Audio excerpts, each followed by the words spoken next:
الحمد لله والصلاة والسلام على رسول الله. اما بعد، سؤال آمده است که یک جوان می گفته است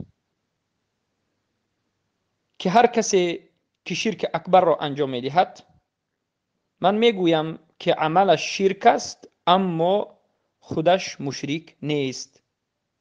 خودش را پیش از مشرک گفتن من اول حجت می رسانم و بعد از این مشرک یا مشرک نبودنش معلوم می گردد. و همین عقیده را عقیده صحیح می دانست است. آیا همین درست است؟ جواب: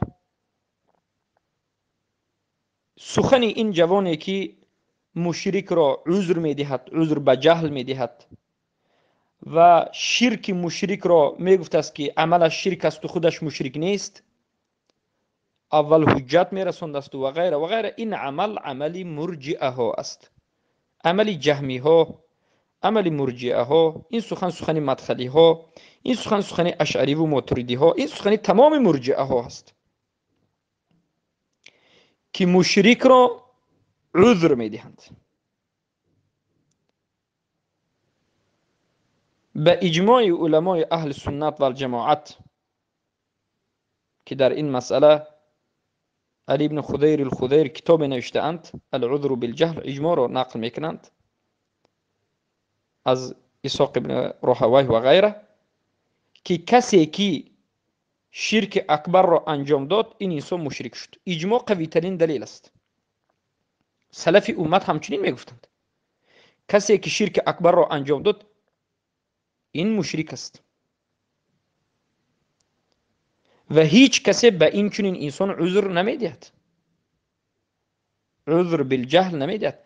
یک انسان در بین مسلمان ها زندگی بکند، در همون منطقه مسجد باشد، اذان باشد، قرآن باشد، علما باشد، جهل در اون منطقه در مسائل اصول دین هیچ وقت عذر نیست. در مسائلی که معلوم فی الدین او بالدین من الضروره هست جهل عذر نیست. و همین جوانی که این سخن رو گفته است، این جوان در همین مسئله غلط کرده است، باطل گفته است و باید توبه بکند، برای آنکه عذر دادن به مشرک دیده و دانسته این شرک است و این کفر است. یعنی اقرار کردن به شرک اون شرک است و البته عذر دادن به مشرک دیده و دانسته این کفر است. بارک الله فیکم. پس آیا در مسئله شرک اکبر شروط التکفیر و موانع التکفیر نظر کرده می شود یا نمی شود؟ البته نظر کرده نمی شود بجز مسئله اکراه.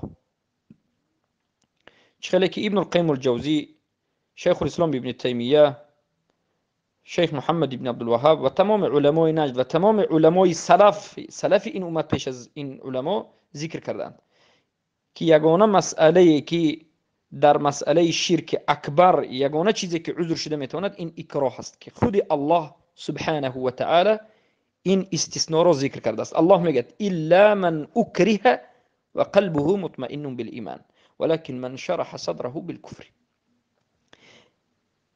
یعنی هر کسی که شرک را کرد این مشرک است بجز کسی که مجبور شد، اکراه، یعنی دیگران این انسان را زدند و کفتند و به حد آوردند که به حد مرگ آمد و در همین حالت شرک را انجام داد، این چنین انسان را مشرک گفته نمی شود.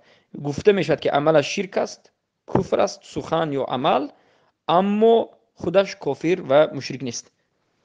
و قصه البته عمار بن یاسر در اینجا آورده می شود. بارک الله فیکم. اما دیگر چیز عذر شده نمیتواند در مسئله شرک اکبر. البته ما موانع التکفیر داریم. موانع التکفیر 4 چیز است. یعنی یک انسان رو پیش از تکفیر کردن 4 چیز پیش ما رو میدارد. جاهل بودن همون انسان، خطا کردن همون انسان، تعویل کردن همون انسان، یا که اکراه شدن همون انسان. در مسئله شرک اکبر فقط و فقط بارک الله فیکم اکراه می دارد. اکراه. یک کسی بگوید که من شرک اکبر کردنش را درست می دانستم، خطا کرده ام گفتم، در همون حالت مشرک است. همین درست دانستنش شرک را شرک ندانستنش از سبب جهلش باز میگردد به جهل. این آدم مشرک است. آیا به شروط تکفیر نظر کرده میشد؟ به شروط تکفیر به مسئله اختیارش نظر کرده میشد که آیا این انسان کسی اکراه کرد یا نکرد. در دیگر مسائل البته که اگر عاقل باشد، یعنی مجنون نباشد، اگر اکراه شده نباشد، این انسان وقتی که شرک را انجام داد و خودش را مسلمان گفت، این مشرک است و مرتد است. و البته این سخن اهل سنت و الجماعت است. هر کسی که به همین سخن مخالفت، این مرجئه هست، که البته همین سخن مرجئه ها امروز در همین عصر 20 و 21 بینواد مشهور شده است و به همه جا پهن شده است. چرا که علمای اهل سنت و الجماعت رو به قتل میرسونند، علمای اهل سنت و الجماعت در درونهای حبس 20 سال 15 سال وفات میکنند. به ما این سخنهای حق را کی میرسوند؟ مرجئه ها آیا میرسونند؟ نمیرسونند. مدخلی ها آیا میرسونند؟ نمیرسونند. علماء السوء، علماء التواغیت، علماء اشاعره، ماتریدی، علمای درباری، علمای جهمی و مدخلی، علماهای طاغوت پرست، علماهای حزبی دموکراتی، اینها هیچگاه این چنین سخن رو به ما نمیرسونند. چرا که اونها همه رو مسلمان میدانند. والعیاذ بالله. این سخنی قرآن است. الله سبحانه و تعالی در قرآن جاهلان مشرکایی که اصلا هیچ چیز حال فهمیده نبود، مشرکایی که حتی پیامبر به نزد اونها رفته نبودن، اونها را مشرک خواند، اونها را مشرک گفت. ما نمیگیم که این مشرکا حالا نفهمیده بود الله اونها را نباید مشرک، نه، اینا مشرک. الله در کجای قرآن یک درباره مشرکین و کافرین صحبت کرده باشد، در دوامش میگه اونها لا یعقلون، اونها عقل ندارند، یعنی علم ندارند، اونها نمیفهمند، اونها نفهمیدند، جاهلند، از سبب جهلشون یعنی مشرکند. الله نگفت که از سبب جهلشون اونها شرک را انجام دادن اما اینها ما مشرک نمیگیم، نگفت. الله گفت مشرکند، سبب شرکشون جهل است، برای که بی عقلند. بی عقل یعنی بی علم. و رسول اکرم صلی الله علیه و سلم مشرک میگفتند، صحابگان مشرک میگفتند.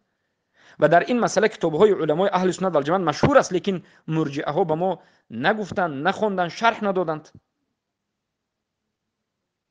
بارک الله فیکم.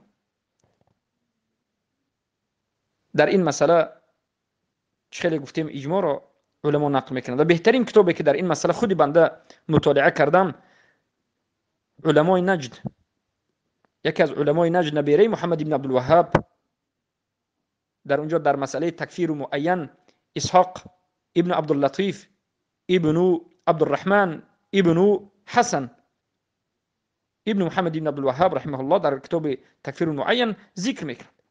و این چنین کتاب خاص در این مسئله شیخ عبداللطیف می نویسند، ابن عبدالرحمن، که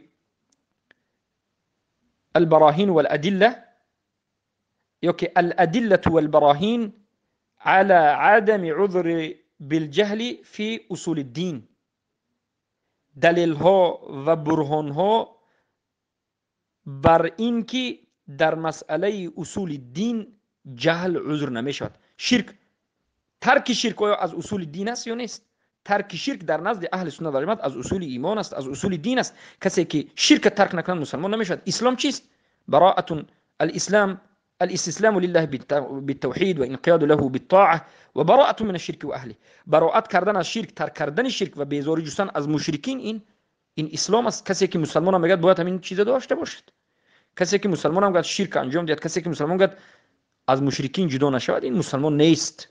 و معنای دین اسلام هم همین است. این چنین جوانها را برادران عزیز، این چنین انسانها را خوب جواب بدید، سخت جواب بدید، زیرا که این مرجعه ها بینات پهن شدند. طالب علم رفتند و از دست مرجعه ها خواندند و آمدند. مدخلی ها بینهایت در تاجیکستان پهن شدند. سببش این است که طالب علمان اهل سنت و جماعت بودند و سکوت کردند یا که نیستند. ما هم در حیرتم، خودی من در حیرتم که طالب علمان تاجیک اهل سنت و جماعتی که در این مسائل سخن کنند، سخنهای علمای نجر را ذکر کنند، در کجاند؟ کنی اونها کجا رفتند؟ یا که بسیاری اونها مرجعند یا که اونها ساکت شدند. شد عجب است، برای که در این مسائل کتاب ها نوشته شده است. کتاب علمای نجد در این مسئله 10 کتاب است، لیکن همین کتاب برای یک آدمی که عقل دارد بسنده است که از قرآن و سنت و صحابگان رسول اکرم صلی الله علیه و آله و از علما و اجماع را در اینجا نقل کردند. الادله والبراهین على عدم اصول على عدم العذر بالجهل في اصول الدين. و دومین کتاب علی بن خضیر الخضیر، العذر بالجهل في العذر في الشرك، هل يكون الجهل عذرا في الشرك الأكبر. در اینجا سخنهای تمام علمای نجد ذکر میکنند. و در همین مسئله سخن شیخ عبدالله بابطین، کتاب شیخ عبدالله بابطین، وقتی که به یکی از مشرکین رد زدند، به داود ابن جرجیس، کتابی زیاده در این مسئله نوشته شده است. پس بارک الله فیکم، این معروف و مشهور است که هر کسی که مشرک را میگوید که عملت شرک است اما خودت حکم مشرک را من بتونه میتم، اول قیام حجت کردن لازم است. این قول مرجع و مخالف اهل سنت و جماعت و این انسان از اهل سنت و جماعت نیست، بلکه هر کسی که شرک اکبر را کرد عذری ندارد بجز اکراه و این انسان مشرک است. ما یک اکبر مشرک میگیم، قیام حجت لازم نیست، برای اینکه بودن قرآن مسلمان هم گفتنش هم خودش قیام حجت است. و چگونه مسلمان میشد که شرک رو نفهمده است؟ لا اله الا الله محمد رسول الله دو رکن دارد، النفی والاثبات. بارک الله فیکم. پس به این انسان رسانید باید توبه بکند و همچنین انسان ها باید توبه کنند و به راه حق بازگردند. بارک الله فیکم.